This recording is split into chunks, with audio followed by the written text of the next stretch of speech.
Hey y'all, what's up? My name's Angela, and we're finally near the end of this dumpster fire of a year. But in this eventful year, we read some really cool books. So today I am presenting you with the best of the best, the ones that truly just held the cracks of my year together by the thinnest thread. So I have my favorite books of the year separated by genres, so they'll be linked in the description box if y'all want to hop around, shop around a little bit for genres that y'all like. And let's begin. The first book on my fiction list is A Little Life by Hanya Yanagihara. This is a story following a group of best friends as they kind of go from these, broke college students to being broke people living in New York City. And it follows several decades of their life, of their friendship, of their relationships outside of their friendships. And this is truly one of the most depressing books I've ever read.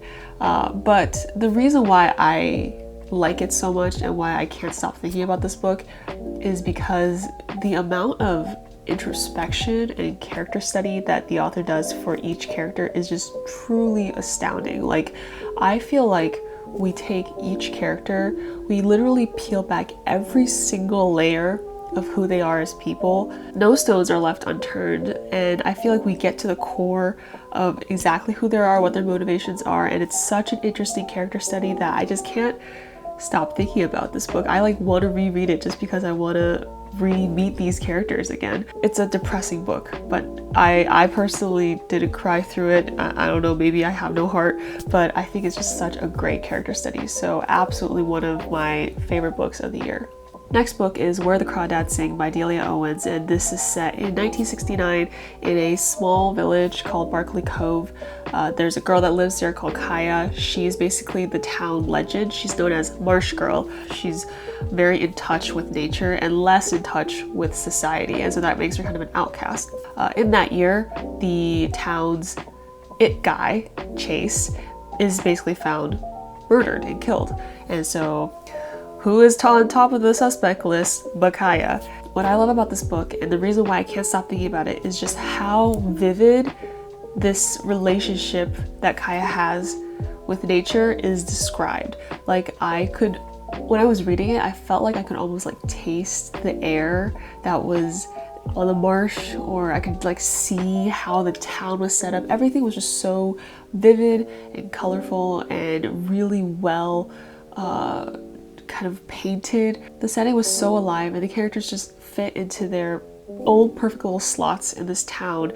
And even the kind of true crime aspect wasn't super overwhelming like I feel like a lot of true crime could be in these more literary fiction novels. To me, this was a really well-balanced book, and that's why I read it 6 months ago and I still can't stop thinking about it. The next book is Eleanor Oliphant is Completely Fine by Gail Honeyman, and this follows Eleanor, who is quite a unique individual. She doesn't see the world the same way as everyone else. She really struggles with the appropriate social kind of skills and interacting with other people. So she meets a co-worker, Raymond, and they kind of, through different circumstances, build this relationship and this friendship where she starts to learn how to fit more into society and to find her own place within society, that she also feels comfortable with herself and she doesn't feel so out of place. When I first went into reading this book, my expectations were not high. I thought this fell into the same category as books like Where'd You Go, Bernadette, where Yubi had this really quirky main character. They do quirky things, and then it ends up being this big heartwarming kind of blah, whatever at the end. So I thought it was the same formula. And this book did have that, but it just was different too, because Eleanor was just so weird, and I found her genuinely amusing and funny and oddly likable. In my review of this book, I even said, at first, it was much like reading a memoir of an alien masquerading as a human, with the occasional blip of self-awareness. One of my favorite quotes being, eyelids are really just flesh curtains. I liked that Eleanor had a really distinct character voice There were a lot of emotional highs and lows throughout the book. Plot developed at a really even and natural pace, and this is a book that I would definitely go back and reread. The next book is My Year of Rest and Relaxation by Otessa Moshfegh. This is about a woman who kind of doesn't find any purpose in her life, so she decides that she's going to do the only thing she likes and sleep for a whole year. And she is very serious about hibernating for this entire year.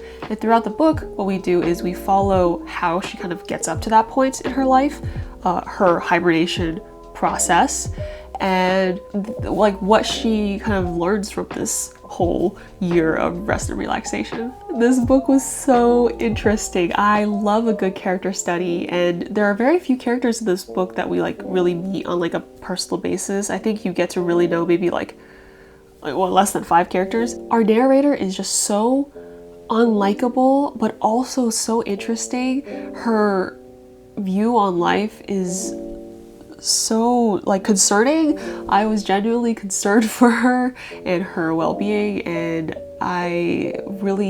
her history was just really interesting to learn about too. The way she kind of like has been dealt these different hands at life and her responses to them, and ultimately what makes her think that sleeping is the only thing that really brings her any satisfaction in life and is kind of her purpose in life is really interesting too. While I was really excited to always pick up this book and continue reading it, I think the ending kind of let me down a little bit. It felt like it kind of got cut off really abruptly and was wrapped up really quickly for a book that's so much detail. But I don't think this book is like anything I've ever read before. And so if you are really into like a good character study and you want something that's kind of like weird, or you want like maybe like unlikable characters, this is it. Next on the list is 1Q84 by Haruki Murakami. We follow our main character Aomame, who is sitting in a taxi and suddenly finds herself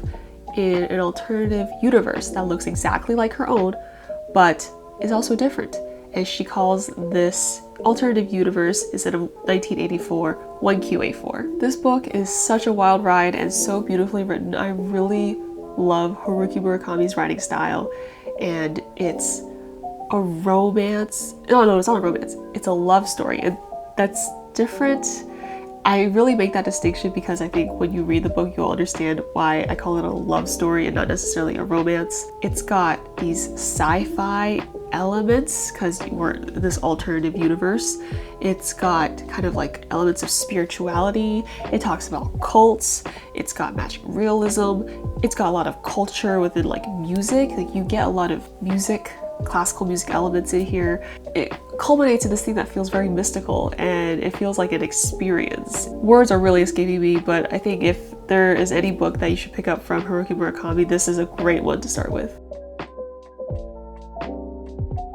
So funny thing is, I read a lot of romances in a year and they somehow never end up being super memorable.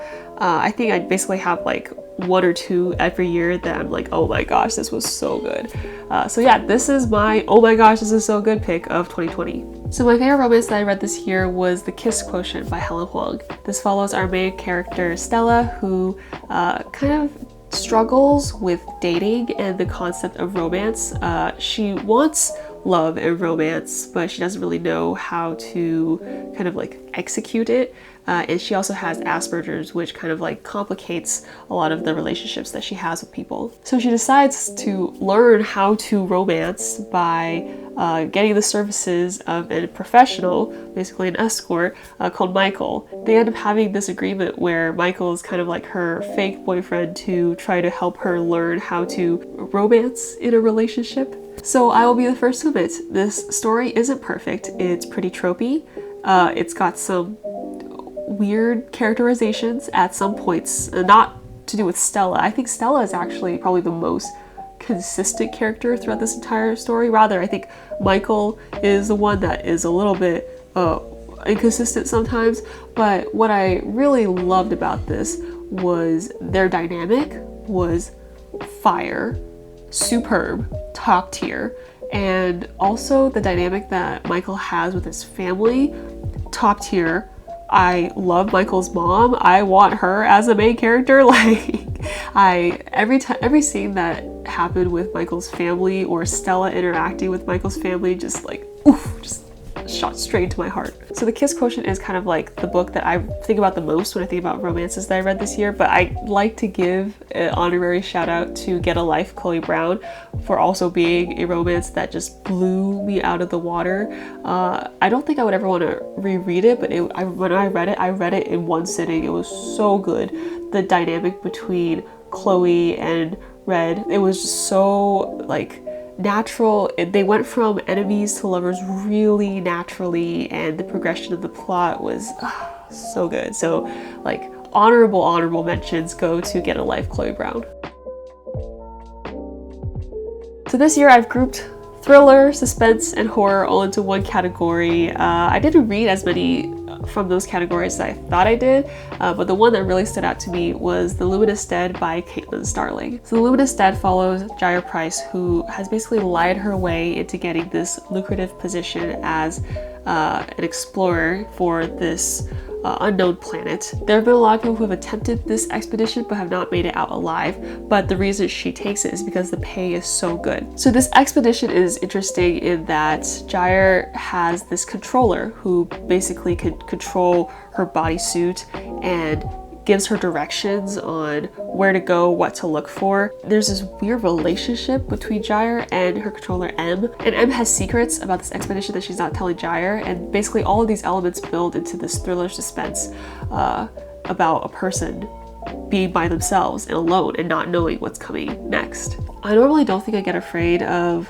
like being trapped by yourself or like being underwater like by yourself, or kind of those kind of tropes where it's like you are alone and you don't know what's coming out next. But this book made me so afraid. I was like sitting on the edge of my seat. It wasn't like jump scare horror. It was really just like your heart would be pounding listening to Jair try to find her way through this unknown territory, and it's got kind of like a reliable narrator thing going on, because when you're by yourself for that long, your perspective tends to get skewed. You tend to hear things that maybe aren't there, and all those elements together made for such a gripping thriller suspense novel, and it was so good and scary. Also, it's got a great queer relationship, and to find that in like a horror sci-fi book is just top tier. This was definitely the year to rediscover my love for certain types of historical fiction, and I have two that really top my list. First is The Silence of Bones by June Her. This is set in the 1800s in Korea, and it follows our main character Sol, who is an indentured servant to the police bureau. She kind of gets involved in helping this really well-respected investigator with a murder case of a noble woman. And as she's searching for the truth, she finds that she struggles with knowing who to trust or knowing what the truth is in her relationship, especially with this investigator Han. I think the setting was really rich in its description and injected a lot of 1800s Korean culture without being kind of info dumpy. The slightly police procedural true crime aspect was also really great. And I really liked the author's writing style of how we're introduced to these different parts of this case that all start coming together, and kind of the big twists that come at the end regarding Sol, regarding this case, and everything does tie together in a strangely satisfying way. So this was a historical fiction that I absolutely think back on all the time. And my other historical fiction pick is Pachinko by Min Jin Lee. I have talked about this book so many times on my channel, and I will continue to talk about it. It is a generational family drama following a Korean family, kind of centered around Sunja, following her childhood, her parents, and then the rest of her family. We get decades upon decades of family drama, of these relationships that kind of ebb and flow throughout the years, about Also the Japanese occupation of Korea and how this Korean family kind of deals with the fallout culturally from their occupation. We have so many like really compelling and gripping moments of this family just trying to survive and to make the best of a really crappy situation, and it's such a powerful book. And I usually don't really like historical fiction like this. I keep saying that, but this is true historical fiction, and it like blew my mind. It was so good. Absolutely 100%. I can't wait to reread it. I bought a copy after finishing it because it was so good and I wanted to keep it in my collection. So I have two books that I thought were absolutely amazing in the sci-fi fantasy genre that I read this year. The first was To Sleep in a Sea of Stars by Christopher Paolini. This follows our main character Kira, who on a normal routine expedition of a planet finds alien artifact, and she has kind of this first encounter with this alien life form. And it basically, her and this alien life form, their lives get kind of entangled together, and she ends up playing this really big part in this intergalactic battle between other aliens and kind of saving humanity and preserving humanity. And so yeah, it's an absolutely epic tale. It's part of a genre called space opera, which is kind of like sci-fi with a lot of these epic battle scenes, a really like grand romance, kind of like really dramatic battle sequences. I would highly recommend the audiobook. The narrator does so much with all these different characters and the different voices. I thought the alien life forms were so well thought out and really detailed to make them, I feel like, as realistic as possible. The space travel was also really well thought out. The way this kind of intergalactic government is set up, you also get this kind of information on alien like history and hierarchy, which again, it builds into the realism of this world, and it was so good. And this book really did a lot to break my bias towards sci-fi. And my other pick for the sci-fi fantasy category is The Poppy War by R.F. Kuang. This follows our main character Rin, who is an orphan who aces this nationwide exam called the Keju and gets to go to this really elite academy where people train to become soldiers and military generals. And basically it's like your stepping stone into the next tier of society. This book follows her time at this military school and also follows this kind of epic war and battle that happens while she's at the school. It's not a school training book. It is absolutely a book about war, and it was so compelling, and the world was so richly built. The characters, there's so many of them, and you really see the elements of kind of both military strategy as well as these fantastical spiritual elements of the gods giving you extra powers. You get in touch with both of these sides, and it creates this entirely magical world that, okay, confession time. I read this book like earlier this year, maybe in like February or March, and I've been so scared to read on because it just like such great expectations from the first book that like at this point I have kind of forgotten all the details that happened in the first book, like enough that I don't feel comfortable reading the second book without rereading the first book. Why do I do this to myself? Anyways, this book was so memorable as like a fantasy, and it's definitely not for the faint of heart.